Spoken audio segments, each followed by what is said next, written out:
Good morning दोस्तों। आज हम आप लोग के सामने लेकर के आए हैं एसएससी जीडी के प्रीवियस ईयर के क्वेश्चन 2 फरवरी 2023 के क्वेश्चन। समय है 9 AM से 10 AM के बीच तक, यानी फर्स्ट शिफ्ट का ये प्रश्न होगा जीएस का। तो जीएस के प्रश्नों को देखते चलेंगे हम लोग, और समय बचेगा तो हम हिंदी के भी क्वेश्चन लेकर के आएंगे। तो आइए हम चलते हैं प्रश्न की तरफ।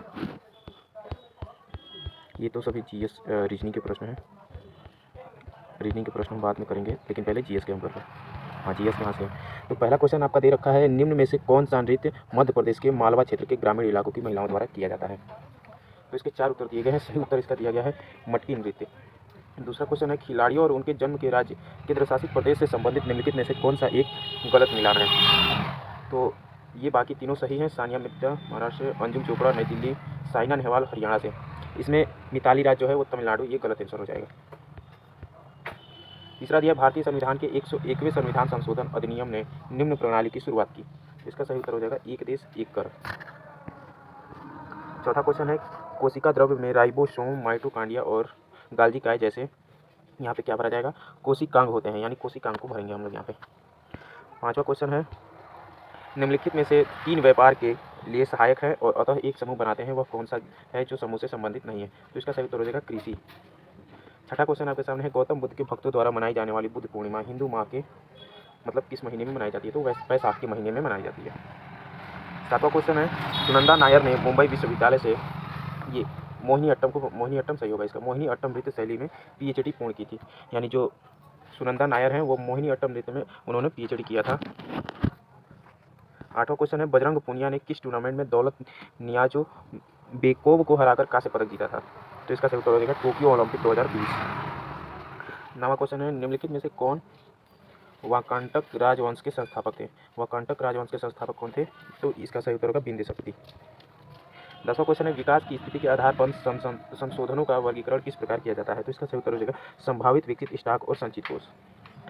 11 प्रश्न आपके सामने है। 11वां, भारतीय संविधान के किस अनुच्छेद के तहत मौलिक कर्तव्य को परिभाषित किया गया है? इसका सही उत्तर हो जाएगा 51 का ए।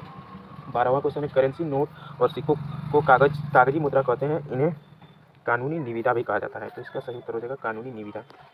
13वां क्वेश्चन है, वॉशिंग सोडा का रासायनिक सूत्र। तो वॉशिंग सोडा का रासायनिक सूत्र होगा Na2CO3 NH2O। पश्चिम बंगाल किस देश के साथ अपनी सबसे लंबी सीमा साझा करता है? तो पश्चिम बंगाल अपनी बांग्लादेश के साथ सबसे लंबी सीमा साझा करता है।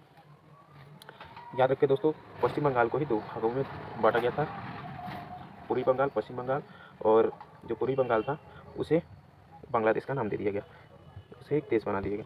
15वां क्वेश्चन है, निम्नलिखित में से कौन सा सार्वजनिक क्षेत्र की कंपनी का उदाहरण नहीं है? इसका सही उत्तर होगा NSE। 16वां प्रश्न है, विनिर्मित वस्तुओं का निर्यात व्यापार और वाणिज्य को है।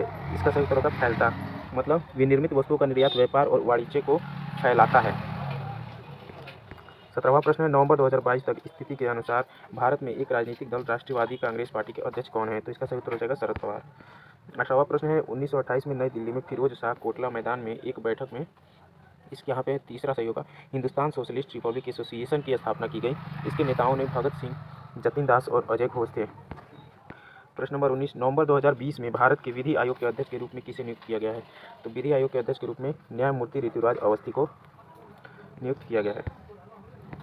20वां प्रश्न है, निम्नलिखित में से कौन सा भारत के संसद के संयुक्त सत्र के बारे में सही नहीं है? तो इसका दूसरा उत्तर सही होगा, राज्यसभा के सभापति उपराष्ट्रपति संयुक्त सत्र की अध्यक्षता करते हैं। 20 प्रश्न आपके खत्म हो गए। अब यहाँ से मैथ के प्रश्न है।